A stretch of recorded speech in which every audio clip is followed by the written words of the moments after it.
Hey, everybody. So it's been almost a year since I recorded a series of conversations with Pastor Dave Johnson about Tim Alberta's incredible book, The Kingdom, the Power, and the Glory.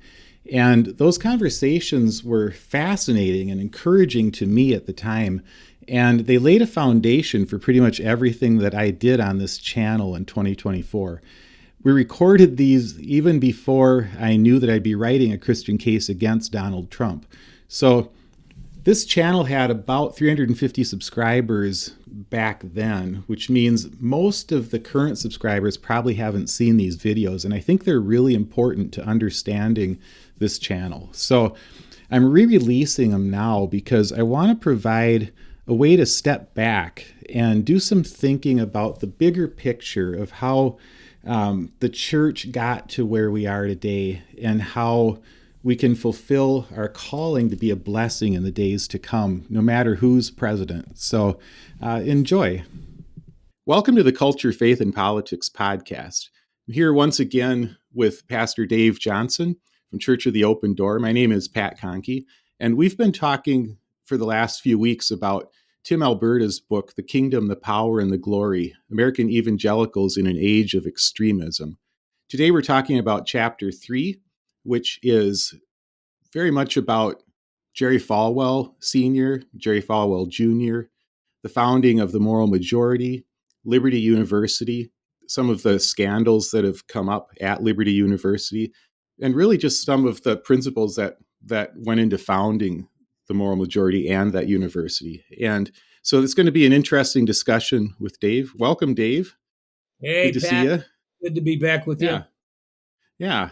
And before we jump into this, though, I actually wanted to address a question or a series of questions and comments that we've received on these videos. It's been really gratifying that people are watching the videos, they're interacting with them, and some are asking questions, some are just saying things, But one of the things that consistently gets said is something along the lines of, why do you guys have such a problem with Donald Trump's morality when Joe Biden is just as bad, or, things along those lines? And I think they're missing the point a little bit.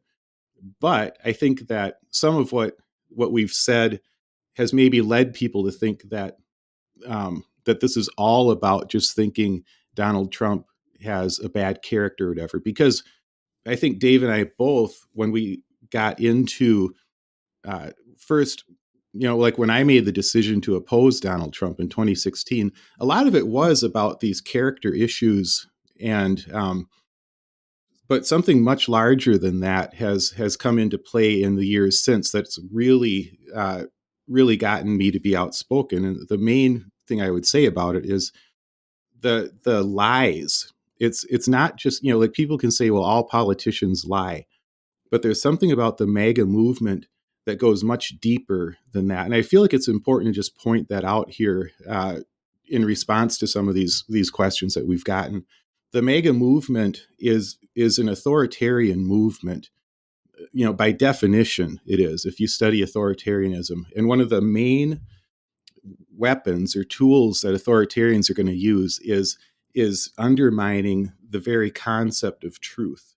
Because it used to be that when an authoritarian wanted to stay in power, they could limit all of the opposing voices, just by not allowing people to speak, shooting somebody who speaks out, or shutting down any alternative media, that sort of thing. But with media everywhere now, especially in America, with access to so much media, the tactic that gets used a lot more by authoritarians is to lie, to create, not just tell small lies here and there, like a lot of politicians will do, but to create an alternate reality. And this is something Vladimir Putin has just mastered over the years. And a lot of the people like Steve Bannon and others who are part of this MAGA movement are just, they're masters of this sort of thing. Steve Bannon has been very clear about his tactics because he knows that most people are not going to even look into his tactics. He's very but blatant. he's very outspoken Doesn't about it. even deny it. Right. Exactly. Yep. And he has said on numerous occasions that my goal and the goal of our movement is to flood the zone with shit. That's a quote from Steve Bannon. Because you would never say shit, right? I only had to say it because he did. Because of him, right? You're full of shit. Now, anyway, right. But yeah, that's a quote from him, and the point is that the whole nature of this sort of authoritarian communication in this day and age is about so overwhelming the airwaves and so overwhelming the people who are following that they can't even discern between what's true and what's false, and you just sort of give up. And it's easier then to just say, I'm gonna choose to listen to you, and right. I'm not even going to listen to the opposing viewpoints. And so Donald Trump is like the perfect practitioner of that sort of a tactic. And they found in Donald Trump the perfect person to pull this sort of thing off, because by his nature, he lies constantly. And it's just on a level that you just cannot, with any intellectual honesty, say that, well, he's just like every politician in that they all lie. There's in my opinion, it's just exponentially more lies, and it's much more of a strategic choice to flood his listeners with falsehood after falsehood after falsehood, to the point where you can't get your head above water and breathe like real oxygen. You're just swimming in it. So Dave, I'll just let you respond if you think I'm off base with this. Or right. No, I get it. But there are certain words that are triggers for people. Like, he just lies and he lies and he lies. Well, what are the lies? And it's more subtle, I think, than, and yet it's unbelievably brazen. But right. it's more subtle than no, I didn't steal the candy bar. It's right. What you talked about, Pat, was a strategy. And I read you this text before we started recording, and in Proverbs 6, it talks about people who, and their whole way of dealing with life, getting what they want, is pointing the finger. There are those who they point the finger. It's not me, it's them. Okay, it's not me, it's the godless them, whoever they are. And that's a little side note here. When we start talking about Trump and Biden and who lies more, I don't care. Right. This to me isn't about, I don't even care about Trump. I care about how evangelicals have gone, he's great. Start paying attention. Because like what I said a couple of weeks ago, and the pastoral concern that I have for people who choose to listen to that, it becomes very mentally unstable. The entire group of people who are choosing to live in an alternate reality it's not good for people. No, and we'll talk about that actually, because that's what Russell Moore gets into in the next chapter, I think. But this pointing of the finger, this kind of person Proverbs 6 talks about, the winking of the eye, the shifting of the feet. It's not me, it's them. It's not this, it's that. And here's the really scary part. You can get really good at that. You can get really good at pointing the finger. It's not, you can get so good at it. It just, you don't even, and people, if you do it enough, people, I think you must be telling the truth. You wink the eye and you shift the feet and you get so good at it. Jeremiah, I think it's Jeremiah 5 says that their face is hard as rock. Now, what that means is you can't tell. Face is hard as rock just means by looking at them, I can't, it's just nothing. They they got really good at this. Now let's forget about this big mega perspective on evangelicalism and democracy and Trump and Biden. Can you imagine being married to somebody whose strategy, they're not even aware that this is they didn't take a test and go, well, these are the three things you do. But way they deal with any conflict in a marriage or a relationship or whatever is to point the finger. It's not me, it's them. It's to wink the eye. You can trust me. It's to shuffle the feet, and pretty soon they get good at it, and you can't even tell if they're telling the truth or lying. That's okay. If you can bring it down to that, it's terrifying. I think that's who we have as president. I think that's who Donald Trump is. I think he's a finger pointer, a foot shifter, an eye winker, and he's gotten really good at it. And even the elect are being deceived, I think. Evil men and imposters, Paul said to Timothy, who was pastoring in Ephesus, evil men and imposters will grow from bad to worse. And what their job is to deceive and they are deceived. Is to deceive, and they are being deceived. And when it happens, you just, well, that could never happen. Well, it is happening. I think. I'm sorry. I just went off there. Yeah. So. No, that's exactly. Yeah. I agree completely. And that's what I say. The pastoral concern that I have for an entire movement of people who are buying into, like, in order to, like I talked a couple of weeks ago, in order to deal with the cognitive dissonance that brings about of living in this untruth, you have to make a choice, either to start believing truth again and acting that, or to adjust your character, to adjust your worldview to align with this thing that you want to believe. Right. And at first it might seem like crazy, but after a while you immerse yourself in it. And what does that do to a person? What does that do to a church? What does that do to a family when people are spending that much time just kind of forcing themselves to believe things that are clearly not true? Yeah. And I would just challenge people who say, well, you guys are talking about, Trump like he's different. Yeah, he is. Okay. And I would say that the MAGA movement is different from other political movements that have had as much power as this one has in the United States, but not different from movements around the world. Yeah. You can see it all around the world. And that's scary. So I just wanted to point that out. No, and that's scary. Could I add one thing? Going back to this Jeremiah / Proverbs 6 thing, the face is harder than rock. The other thing it says is, though smitten, they are not weakened. Okay, stop right there. Oh, 2 impeachments, 4 indictments, not weakened. The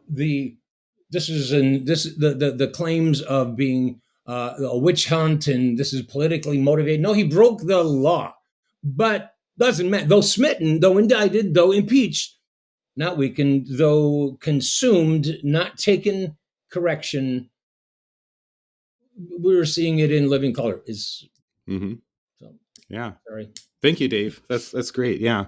So now let's jump into this chapter 3. And just in short, chapter 3 of Tim Alberta's book is, like I said, about the Falwells, about Liberty University, about the founding of the moral majority.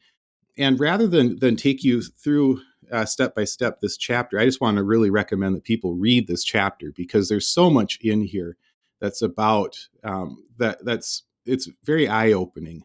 One of the things that I found myself thinking is one principle that has never failed me in life so far is, if I see somebody who is revealing themselves publicly to be kind of a bully or kind of a thug or, a liar, and you see it publicly, these little glimpses of it, it's never turned out that actually behind the scenes they were a really good guy.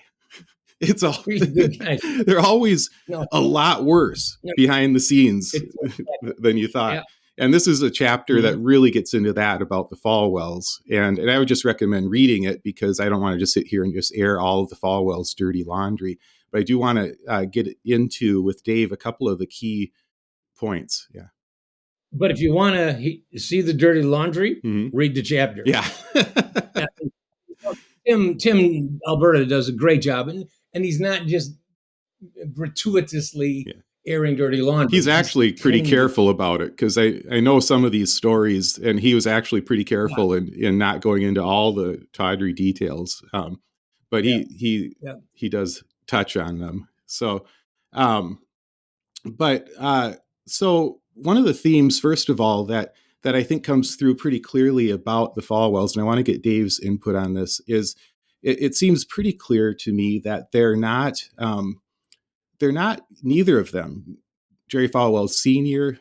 nor Jerry Falwell Jr. are particularly motivated by love for Christ. And I know you can't judge somebody's heart, but it's things that they actually said. Like, they're actually pretty clear about that. And Jerry Falwell Jr., it says here, this is a quote from the book, Jerry Jr. went to great lengths to let the world know he was, quote, not a preacher, pastor, or spiritual leader, but that he was a UVA trained lawyer and businessman.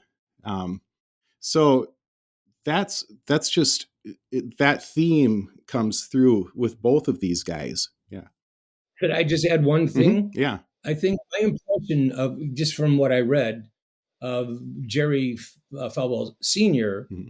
is that when he entered into ministry, it was about Christ. It was about, he talks about saving souls, and I do think that was the presenting issue for him. That's what he cared about. There were other things in there as well that I think ultimately overwhelmed. Right. That's a good way to put it. As it is, I've seen we do that as pastors, is you get your eye off the ball, and all of a sudden, when did I lose the reason I even started doing this ministry? Because you're doing anything you can to keep it alive or make it grow. So, but Jerry, you're right. In fairness, that's a really good point, because Jerry Falwell Sr., I think, did start out, even though he also was very big on like the business thing and let's grow this thing, kind of through, a lot of different means. But I think that's a fair assessment to say he took his eye off the ball. Jerry Falwell Jr. never had his eye on the ball, never claimed to have his eye on the ball. He was about something else, always claimed to be about something else. So it was fascinating, Pat, when Jerry Falwell, where that expose of him and his wife and the pool guy and all that weird stuff, that one of his defenses that he verbally said, he defended himself by saying, I never believed any of this stuff. Yeah, right. Well, great. Okay, now we kind of thought that, but thank you for telling us. Right. He never did believe. Yeah, you can't call me a hypocrite. I never claimed to be anything but what I am, like that sort of a mindset. A jerk? I've always been a jerk. Yeah. Don't be surprised when I'm a jerk. Anyway.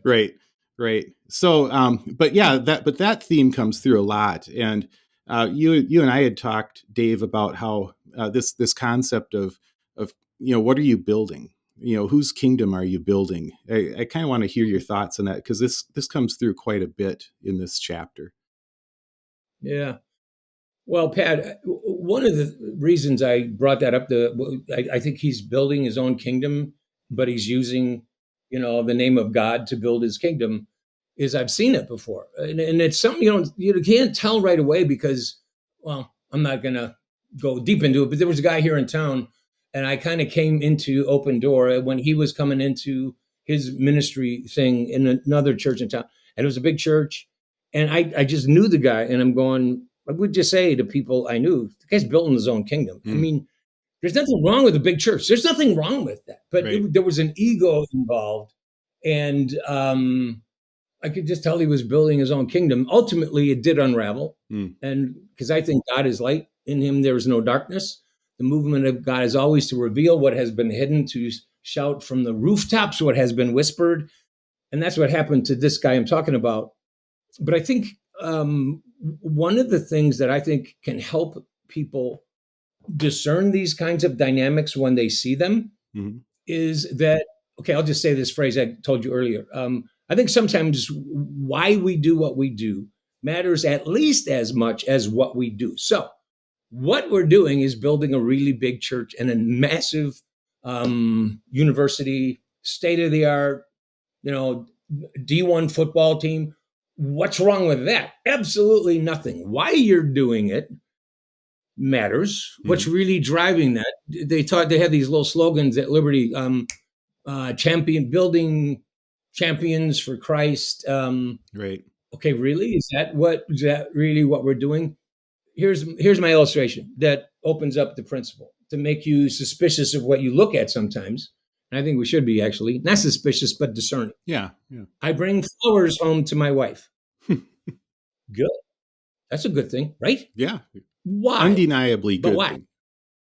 Right. But why? Even I know that sometimes the reason I brought flowers to my wife is because I thought of her. Mm-hmm. I mean, it's a good, honestly, the why was I thought of her. And I just thought, I just want to tell her I love her. Mm-hmm. That's really good. It's a good thing. But the other times I'm bringing flowers home and I'm trying to get out of something. I'm trying to say, hey, don't pay attention to what just happened or what I just did. Here's some flowers. Everything's fine. Now, the why I gave her flowers was to manipulate her and to blind her to. In fact, when I bring my wife flowers, she goes, "What'd you do?" She's so suspicious.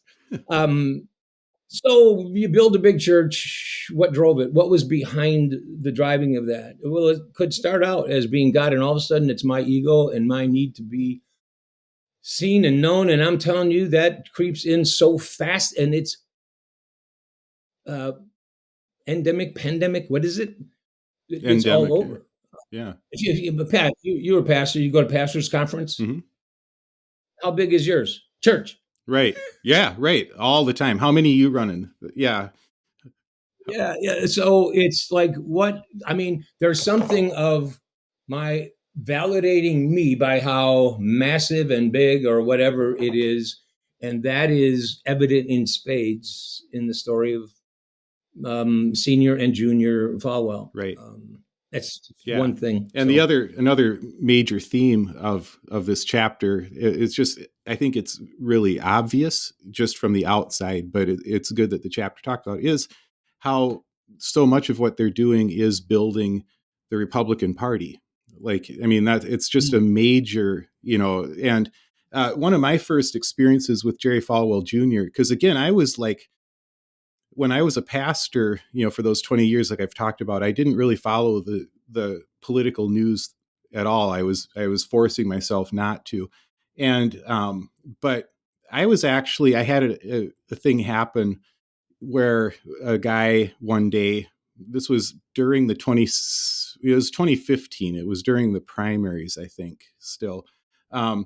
A guy at my church confronted me in a very threatening way about how I needed to get in line and start telling the truth about what's going on in the culture and stuff. And it sort of blindsided me because that didn't happen very much at all in my church, but it did happen. In this case, he was a bigger guy than me. And it was this, like, he was trying to physically intimidate me by squeezing my hand. This was after a sermon that I gave and kind of towering over me, and he wouldn't let go.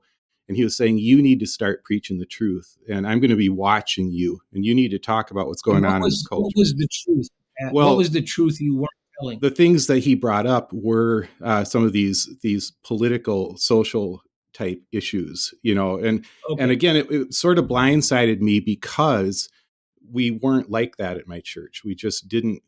That wasn't something, and clearly it was bothering him. And so my response to that, and it wasn't that I was doing this at him, but it just so happened that next week, Jerry Falwell Jr. gave this big sermon at Liberty University to his students. And it kind of went viral, some of the quotes from it. But one of them was, he was telling them that he wanted them all to get handgun certifications. And he was saying, I'm packing right now. I'm not going to pull it out, but I'm packing right now. And he said, and I'll tell you what, if those Muslims try coming around here, we're going to be ready for them. Some statement like that. It was we'll meet him at the door. Yeah. I mean, it was a horrific thing to be said from the pulpit at their chapel, which is this huge stadium. And there's two things that statement was. It was an ignorant statement and an arrogant statement. Put arrogant and ignorant together, boom. Right. Really bad. Sorry. Yeah, no, that's perfect. So that happened. That happened to happen that week, right after I had been threatened, to talk about these issues, and he was going to keep his eye on me, this congregant and stuff.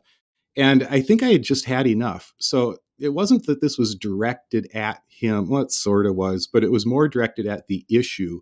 I thought I need to address, if this is in my congregation, I need to address it. So the next Sunday, I actually ran that clip. And I never did this sort of political stuff at church, but I actually played that clip of Jerry Falwell Jr. saying that. So this is 2015, I think, when this happened. And I played the clip and then I stopped it and I said, just so everyone's clear, that is not Christianity. There's nothing Christian about that. There's nothing gospel about that. This is, whatever else I said, but I could not have been more clear, and because I thought if people are listening to this sort of thing, they need to hear. And I didn't even feel like I was making a political statement. It was more like this. Could I comment on that? Yeah. It wasn't a political statement. Right. If you had shown a clip of the president or some political figure saying that, it might have been political. Yeah. And this is my whole concern with everything we're talking about. Right. Yes, I care if we continue to be a democracy, but I don't care about Joe Biden. I don't care about Trump. Right. Yes, they all lie, blah, blah, blah. I care when Donald Trump Jr., this is a weird example, says to a conference full of evangelicals that the way of Jesus has gotten us nothing, and everybody cheers. Mm-hmm. I'm not offended at all that Donald Trump Jr. thinks the way of Jesus doesn't work. And we should quit playing softball and start playing hardball, because that's what I expect of him. Right. What destroys me and creates incredible sadness is the 2,000 evangelicals stood up and applauded them. Right. Exactly. And that's what I was reacted to with you, Pat, I don't care who says that thing about we're going to stop the Muslims at the door with guns. I don't care if Joe Blow says it. That's what I expect from the world. Mm-hmm. But Jerry Falwell Jr. is representing what we have called in the past evangelical, and that bugs me. Right. That needs to be confronted. Right. I agree with that. Yeah, and another example of that from this week is, it's been now for months, Donald Trump has been out there saying, they're not indicting me, they're indicting you. I've been indicted for you. Which is very clearly, like I've been saying, he's clearly trying to take on this role of, the sacrificial lamb, This is Proverbs 6. Yeah. Yep. So it's like, I go, okay, that's Donald Trump. That's what he does. What's heartbreaking is I watched a clip from NBC News this week where they're talking to Iowa, voters, Republican voters that are, talking about who you're going to vote for and stuff. And there's this couple, and the guy says some of the stuff you would expect. And then the wife says, and they've indicted him, and they've indicted him on my behalf in the same way that Jesus went to the cross and died for me. Donald Trump is being indicted for me. And I heard that and I thought, it's exactly, that person needs a pastor, and that person needs somebody to help sort these things out, because she's being hit constantly with these messages. And if pastors don't say, hey, can I sit with you and help sort this out without being accused of being political? You know what I'm saying? Because I guarantee that she has never, for instance, paid off a porn star. He wasn't being indicted because she paid off a porn star and tried to hide it. He was being indicted because he did. She did not try to overthrow democracy. Donald Trump did. He was indicted for that. It's very different from saying, I've sinned, Christ took my sins. But without having a pastor to sit and actually talk through some of these things, or to preach it or whatever, people are just sort of vulnerable to this. And so Jerry Falwell Jr. is just one example of this sort of thing happening. Yeah. Well, the word pastor is kind of pastoral, and it actually connects with shepherd. Right. And she needed a shepherd, and the reason is because she's a sheep. And I don't mean that in a disparaging way. I'm a sheep too. Yeah, we're all sheep. Yes. And, but like, wow, sometimes sheep lose their way because some sheep go, bah, I hate the shepherd, bah, I'm leaving. Okay, that's the prodigal son. I hate the father, I hate God, I'm leaving.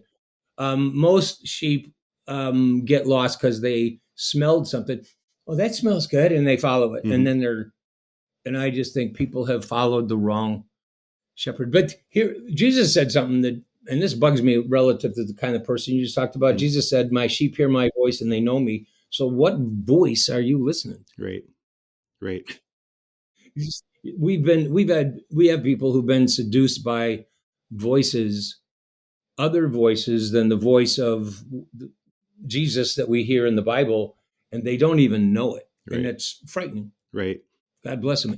If I had that lady in my church and she said that to me, I would be able to deal with. I would sit her down and we would talk. I hope we would. It didn't show up on Facebook, but there's some sort of connection where you could go, okay, let's talk about that and begin to talk to them the way you just did, Pat, unpacking that. And did you even hear what you said? Because that's blasphemy. Right. And I think if she were able to step back from it a little bit, she would say, kind of wish I hadn't said that. You know what I mean? But, and the reason I bring this up again is because it's not just that I think, Christians are sort of here and there falling into this or that thing by accident. And my whole point is there's a concerted effort, and the Falwells, especially in recent years, Jerry Falwell Jr. played a huge role in this concerted effort to capture the minds of Christians. I don't think Jerry Falwell Jr. has a sincere bone in his body about Christianity. I think he's been pretty clear about that with his own words. And he's using it as a means of gaining power. And so this woman that I just talked about is an example of one of, I think, millions of people who aren't accidentally falling into these things. There's a concerted effort to capture their minds and hearts. Yeah. And that's why I'm saying things. That's why I'm saying what I'm saying. Yeah. And I think that, Donald Trump Jr., I mean, Jerry Falwell Jr., he was a big supporter of Trump's in the beginning. Yeah. But in that chapter, this isn't necessarily about his support of Trump, though it's in there. It's what became the scandals at that school, the cover-ups of sexual abuse at that school, the financial, maybe things that were illegal. I can't remember all the details. But this goes back, and that's Jerry Jr., but this goes back to Jerry Sr., and it's one of the ways I think you can spot someone who's building their own kingdom. One is you got to ask, why are they doing what they're doing? But also, Falwell Sr. was not driven by principle. And what I mean by that is when the moral majority was first beginning, his big issue was integration in the schools. He didn't want integration. Yeah. Maybe can I read that quote? I was going to ask you to read that. Yeah, quote. There's one quote that I wanted to pull out.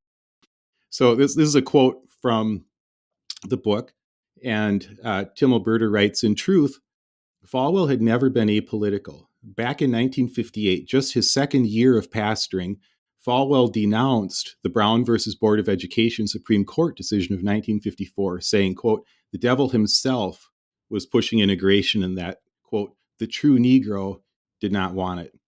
What will integration of the races do to us? Falwell asked his all-white congregation. It will destroy our race eventually. As the years went on, Falwell was selective but hardly silent with his partisan punditry. He aligned himself with Senator Joe McCarthy, alerting his flock to the risks of communist infiltration. He chastised Martin Luther King Jr. for having, quote, left-wing associations." So, yeah, that was the quote I wanted to read about this. Yeah, and the thing that I would want to give into people's hands as a tool to spot this stuff is that most people don't know that what drove Falwell's energy to form the moral majority was his resistance to integration. Right. In fact, his big thing was he was really upset, and he was very connected to Bob Jones University, and they were going to lose their tax-exempt status. Oh, by the way, the government's coming for you. They're coming for you. You're going to lose your tax. So generate fear. Right. But it was all about this racial stuff. Incredibly racist. That thing you read was unbelievably so. Right. But integration and his opposition to integration was his big thing, but he couldn't get traction. Mm-hmm. He couldn't get the movement. And this is what I mean by driven by principle. Abortion in the 70s, abortion was seen by evangelicals as a Catholic issue. Right. It wasn't our. He picked up abortion as being this is what we're going to be against. Mm-hmm. Not because he believed that. In fact, A.W. Criswell, even Falwell, they had this idea of Criswell said he was a famous First Baptist pastor church. Right. I remember hearing his name when I was a kid. He was like this guy we all revered. That integration was like what Falwell said. It was going to destroy the race and all that kind of stuff. Mm-hmm. Oh no! What I was going to say about Criswell was that they believed that life and the soul entered a body when it was born. So abortion before birth, not an issue. Mm-hmm. Now they'll change that. Part of it was like authentically over time, you can change your mind. Yeah, right. But at the beginning, the picking up of abortion as the moral majority's cause was because that's what will draw followers and money. And that's the trumpet he started blowing.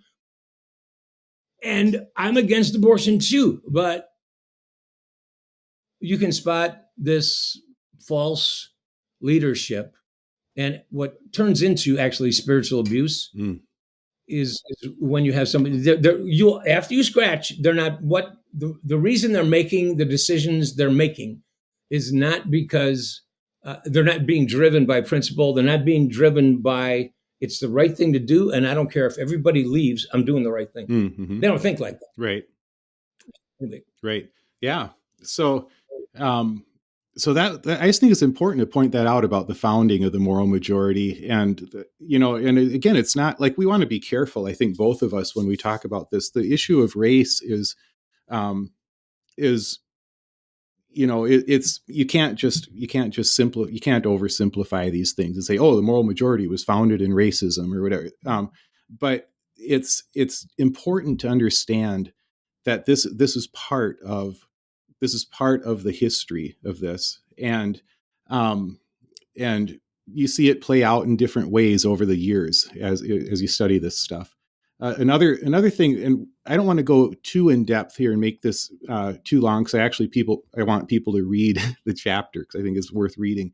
But there were a couple other things that we've already alluded to. One being the sex scandals, but the other one is just some financial scandals that happened at Liberty University, and that were mostly allowed to go on until it just became untenable, where it became just so public. And especially when Jerry Falwell Jr. had the sex scandal, then some of these other scandals were all of a sudden not acceptable any longer. But is there anything you want to say on that, Dave, or just have people read Well, they can read it. I'm not going to get into the details, but I think every one of these things have, there it is again. You can, when you see systems like this, mm-hmm. where they're building their own kingdom, you're going to have this. But at Liberty, they had an honor code. Mm-hmm. And it was like, it reminds me of growing up in this fundamental church I grew up in, where you didn't smoke, you didn't chew, you didn't go with girls who do. My dad thought that was hysterical. Right. So I heard that a lot. But there was no dancing, playing cards, no drinking. You couldn't ever do a date even alone. So there was this honor code. And you had to sign off on that at Liberty, and that looks really wow. I love it. I'm gonna send my kids there because it's all about what they didn't do. Holiness was defined in what we didn't do. Mm-hmm. But what that honor code did was it created something. Maybe they didn't expect this. Women in particular, were coming forward with. Abusive being sexually abused, right, by faculty and other students, and they wouldn't ever deal with that, in part. And some people didn't come forward till later, because for them to say I was sexually abused or I was somehow I was raped. Yeah. Well, you have sex, that means you broke the honor code, and so right. It was incredible where at this school that was all about looking holy because we don't do these things, would do these massive cover-ups and totally ignore illegal. You go to jail for raping people. Right. Not just kicked out of school. Yeah. And so covering that up is just like yeah, a lot of talk about you put yourself in this position. What were you doing to put yourself into this position where you were alone with this person? That was breaking the rule, that kind of thing. Yeah. It's your fault, right? Mm-hmm. Anyway. Yeah. Yeah. So that it's worth reading just to read about it. I wanted to end though here where Tim Alberta ends, where he's basically the chapter begins with him talking to a guy named Doug Olson, who was there from the beginning at Liberty. And then the chapter ends with him talking to Doug Olson's son, Nick. And Nick is now, at the time of this writing, a professor at Liberty University, but he's seeing all of these things and having a lot of issues with it and deciding whether to speak out, whether to remain as a professor there, that sort of thing. And, the way that he ends it is he says this. He says, Olson worried about all of this. Still, he told me, he worried even more about something else. Quote, I have to wonder if my unwillingness to challenge the family business of Liberty is because of my own family. I want to protect my wife and kids, provide for them, keep them comfortable. But in prioritizing those things and keeping quiet to protect the family, so to speak, am I doing the very thing Liberty has done all along?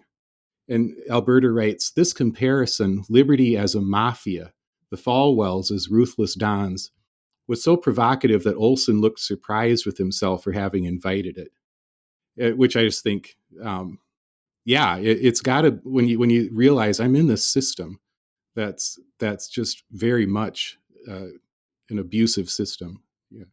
And one of the characteristics of being in a system like that, when you're like this guy, mm-hmm.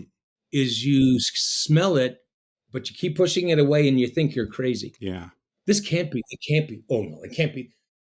It takes it. That's part of the abuse. Right. That you actually, it exploits actually really good people. Right. Right. Exactly. They don't want to think the worst. They want to think the best. Right. And they're really easy to. Yeah. And so that I think is like, if I, again, when I keep talking about why am I speaking out about this? Why do I go public with talking about my concerns about the MAGA movement and Trumpism and all that, is because I think it's a system like that.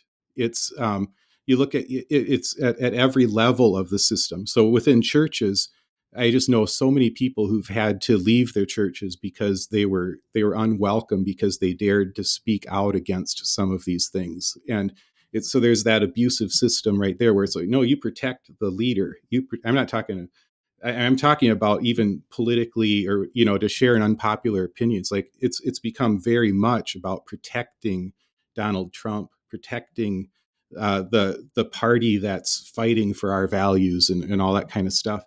But all the way up through the top where the people that we would hope would be protecting us from it, who are elected to do it from Trump's party or the MAGA party, I think there's still good ones there, but they're in this kind of system where it's like they've got to figure out how to navigate. How do I speak without getting, defenestrated? It's like it's that abusive kind of a system. And what I want is to not see our churches align ourselves with that, because then you start seeing those same tactics in our churches. If you see the tactics that are used at Liberty University to silence people, to keep people from speaking out or questioning the authorities and stuff, the more that we accept that, the more that we, by our silence, say that that's acceptable, the more it's going to happen, and the more it's going to shape the Christian church. It's like this